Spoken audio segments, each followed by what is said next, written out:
بسم الله الرحمن الرحيم وعد الله الذين آمنوا وعملوا الصالحات لهم مغفرة وأجر عظيم. Махаббатпен жаратқан адамзатты сен де сүй, ол Алланы жаннан тәтті. Адамзаттың бәрін сүй бауырым деп, және хақ жолы осы деп әділетті. Осы үш сүю болады имани гүл. Иманның асылы үш деп сен тәхқиқ біл.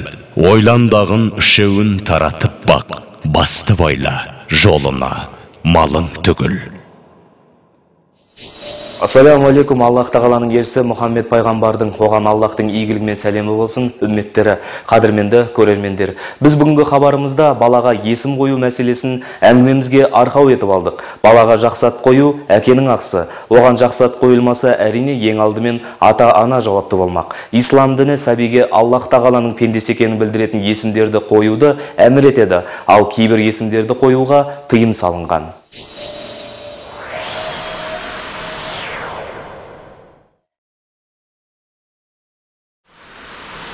Пайғамбарымыздың, оған Аллахтың игілігімен сәлемі болсын, хадисі. Әкенің бала алдындағы міндеті жақсы ат қою және жақсы тәрбие беру. لا إله إلا الله.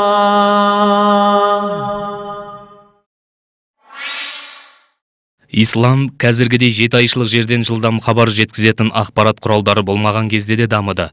Өрсін өрге, құлашын кеңге сермеп тарады. Бұған ешкім күмән келтіре алмайды. Сондықтан Құран кәрімде және пайғамбарымыздың, оған Аллахтың игілігімен сәлемі болсын, сүннетінде талқыланбаған, жауап берілмеген мәселе мүлдем кездеспейді. Нәтижесінде пайғамбарымыздың, оған Аллахтың игілігімен сәлемі болсын, түр тұлғасы мен мінезі, іс-әрекеттері және амалдары туралы дәйекті деректер жоғалмай, дәл бүгінгі күнге дейін сақталып жетті. Бұл Аллах тағаланың ғана кереметі. Расында Құранды біз түсірдік, әрі шын мәнінде біз қорғаушымыз. Махаббат сезімі алдыменен Аллахқа арналған. Жартылай мұсылман, жартылай адам. Адамзат туы ар болар. Жақсы көре білу, сүйе білу. Ат қою деген, адамның аты деген үлкен мағына беретін нәрсе. Мысалы, мына біздің ертедегі адамдардың аты Әбдірахман, Махмуд, Расул, сонан кейін Мұхаммед, Мұхаммад, біз Мұхаммед дейміз ғой, сондай аттар. Бұл аттардың бәрін жаңағы өзі белгілі дәрежеде ғылымға сүйеніп қойылған. Қазіргі жастар шетелде бір әртіс болса, соның атын қоя салады. Шетелде бір ғалым болса, соның атын қоя салады. Шетелде бір жазушы болса, соның атын қоя салады. Олай етуге болмайды. Бұл ат деген, бұл үлкен мағына береді. Бала адамның бауыр еті. Сондықтан әрбір ата-ана шаңырағында шыр етіп дүниеге келген сәбиге ең жақсы есімді қойғаны дұрыс. Алайда кейбір ата-ана баласына ат қоярда өзіне жүктелер жауапкершілікті жете сезінбейді. Содан болса керек, кейде есімі құлаққа түрпідей тиетін есімдерді де жиі кездестіруге болады. Ал сол жағымсыз аттан арылу үшін оны таңдарда аса сақтық қажет. Ең абзалы жүрек қалаған көркем есімді қою. Пайғамбарымыздың, оған Аллахтың игілігімен сәлемі болсын, хадисі. Есімдердің арасындағы Аллах тағалаға ең ұнамдысы Абдуллах пен Абдуррахман. Алла субхану ва тағала күн фаякун бол дегенде болдырып, мына жарық дүниеге келтіретін Аллах тағаланың қалауымен келетін нәрестеге ат қою мәселесіне тоқталатын болсақ, Алла субхану ва тағала қасиетті Құран кәрімде Араб сүресінің 180-ші аятында «Валиллахил әсмаул хусна», яғни ең көркем есімдер ол Аллах тағалаға тән деген. Яғни бүкіл мақтауда, мадақтауда жалғыз ғана Аллах тағала оған лайықты болса, сондай ең көркем есімдер Аллах тағаланың есімдері. Сол себептен пайғамбарымыз Мұхаммед Мұстафа саллаллаху алейхи вассаламда бұл дүниеге келген нәрестеге сондай Аллах тағаланың жақсы көретін есімдерінен қойыңыздар деген. яғни сондай Аллахтың жақсы көретін есімдерінің бірі ол абд, яғни Аллахтың құлы деп аталатын есімдерден болған.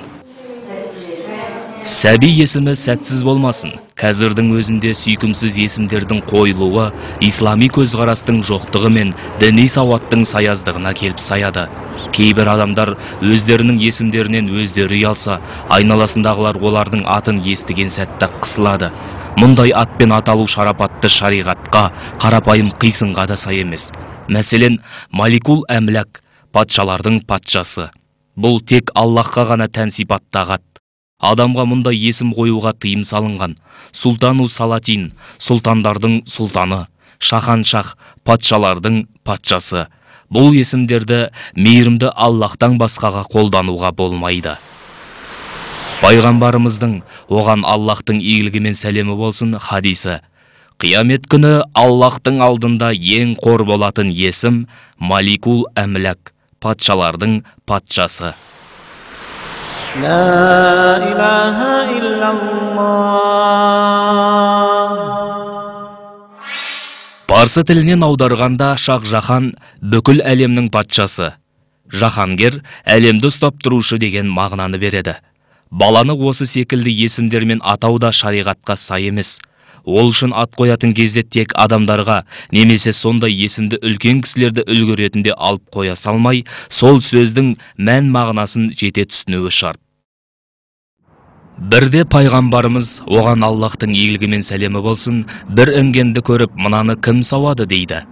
Бір кісі орнынан тұрды. Сонда пайғамбарымыз, оған Аллахтың игілігі мен сәлемі болсын, есімін кім деп сұрады. Әлгі адам Мурра, ашшы деп жауап берді.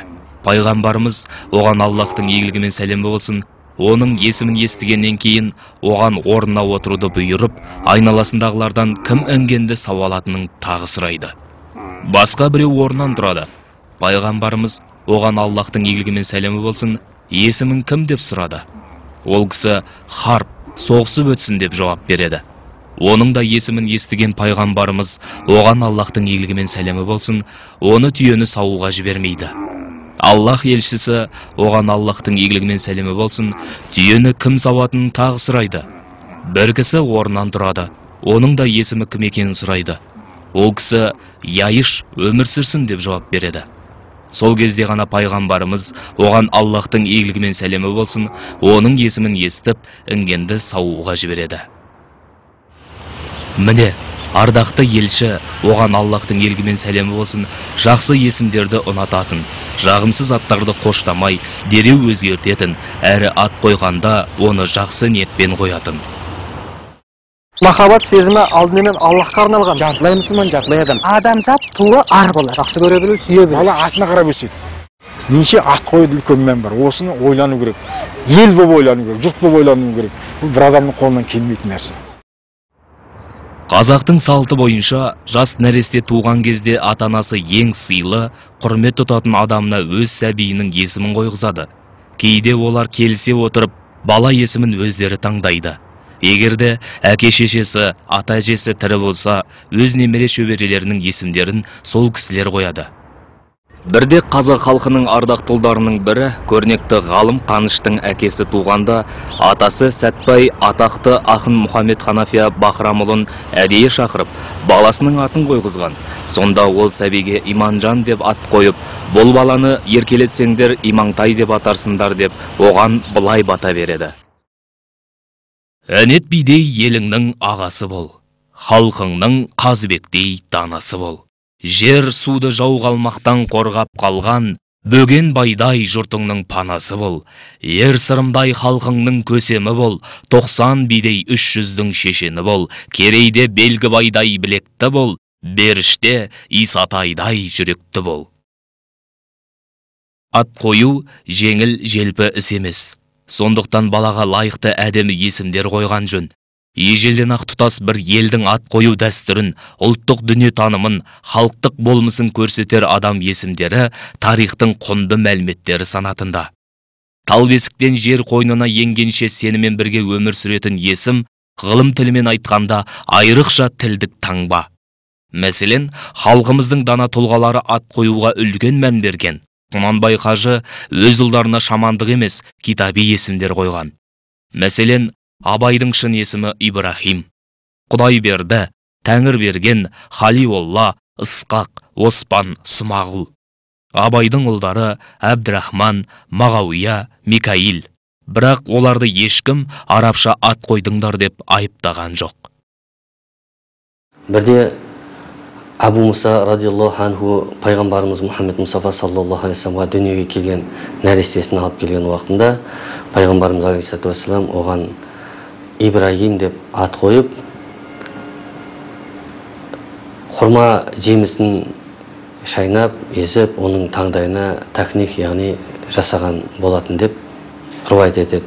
Бұл Абу Мусаның бірінші дүниеге келген ұлы болатын еді. Яғни пайғамбарымыз алейхиссалату вассалам дүниеге келген балаға жақсы есім қойып, тағы да бір жасалатын сүннет амалының бірі, яғни құрма, яғни тәтті жемістен таңдайына ең бірінші дәмін беру еді. Бұған қоса бірнеше рауаяттар бар. Және де Асма ибн Абу Бәкір қызы ол да айтады. Ең бірінші менің ұлымның аузына енген бұл пайғамбарымыз алейхиссалату вассаламның сөйлі болатын еді дейді. Шындығында да Алла субхану ва тағаланың қалауымен келген нәрестеге жақсы есім қою, бұл бірінші Аллахтың, екінші пайғамбарымыз алейхиссалату вассаламның сүннеттерінен. لا إله إلا الله. Баланың есімін ырымдап, қиқым, сасық деп сыйықсыз етіп қоюға болмайды. Өйткені сәбидің пешенесіне жазылған нәрсе тек құдіретті Аллах тағаланың құзырындағы дүние. Кісі перзентті болғанда жақындарына, туыстарына хабар беруі мұстахаб. Яғни шариғат бойынша ұнамды саналатын амалдардан кісінің перзентті болғанын айтуы сүннет. Бұл хабарды айтқан кісіге қандай да бір сыйлық берген жақсы.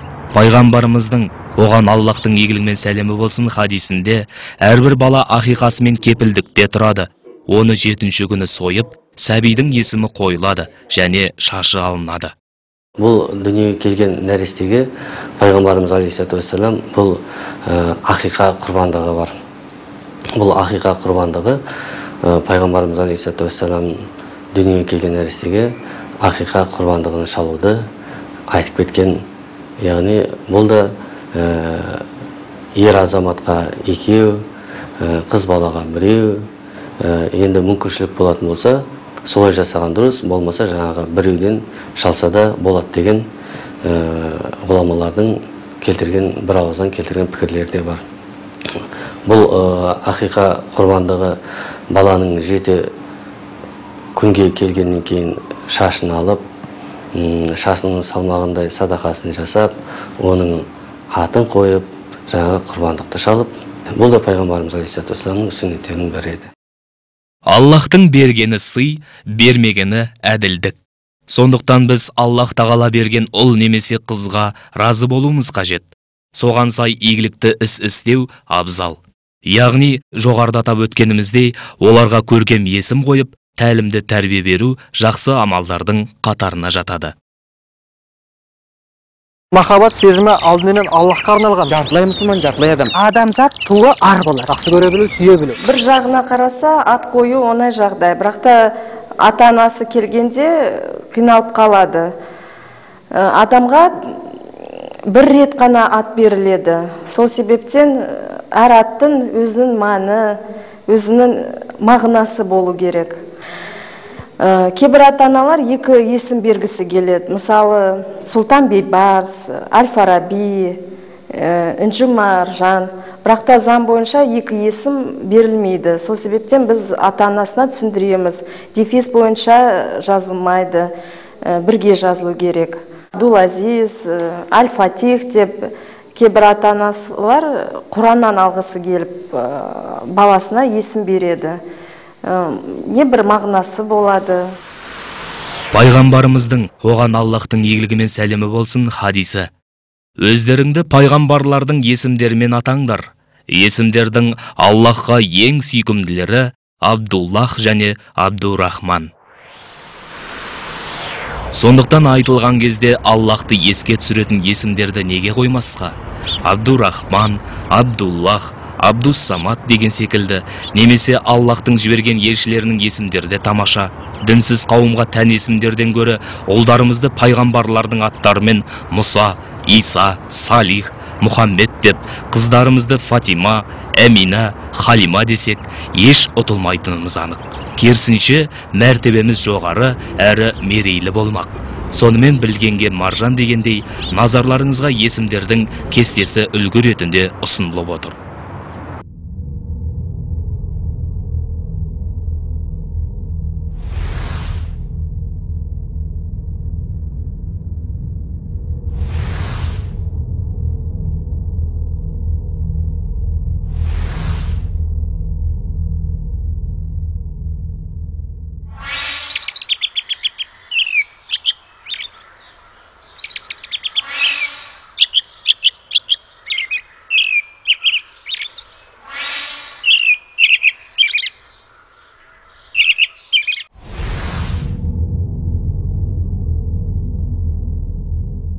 Кейбір кезде кездеседі, мысалы мынандай ат ГПУ, атасының аты ГПУ, сол себептен атасының атымен фамилия балаға берілді.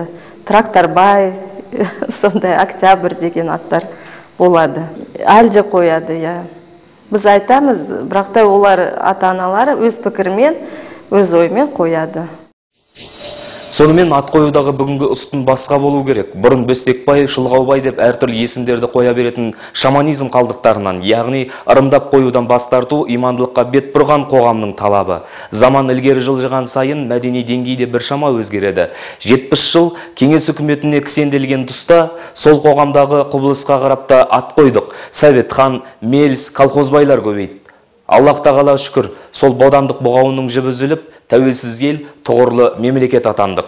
Алайда қазақтың қанына сіңген қажетсіз еліктеушілік әлі күнге дейін қалмай келеді. Енді шетелдіктерше ат қоя бастадық. Ұлдарымыз Альберт, қыздарымыз Анеля болып шыға келді. Дегенмен қарап отырсаңыз, өзге ұлттардың есімдері көп болғанымен аттары діни жолмен қойылған. Ал бізде Құран кәрімнен алып қою үрдісі әуелден бар. Осы игі дүниені қайта жаңғырту қажет. Айтып өткеніміздей, кейбіреулер қазақшада шүршүтшеде емес, еш мағынасы жоқ мәнсіз модный есімдерді қоюға құмар. Мұндай келеңсіздіктерден арылу қазір кезек күттірмейтін көкейкесті мәселе. Сондықтан осы көтерілген түйінді істің күрмеуін шешу сіз бен біздің қолымызда тұр. Арбаны да сындырмай, өгізді де өлтірмей, пікіріміздің ортақ бір пәтуаға тоқайласқаны жөндей отырып, хабарымызды аяқтаймыз. Ассаламу алейкум ва рахматуллахи ва баракатух.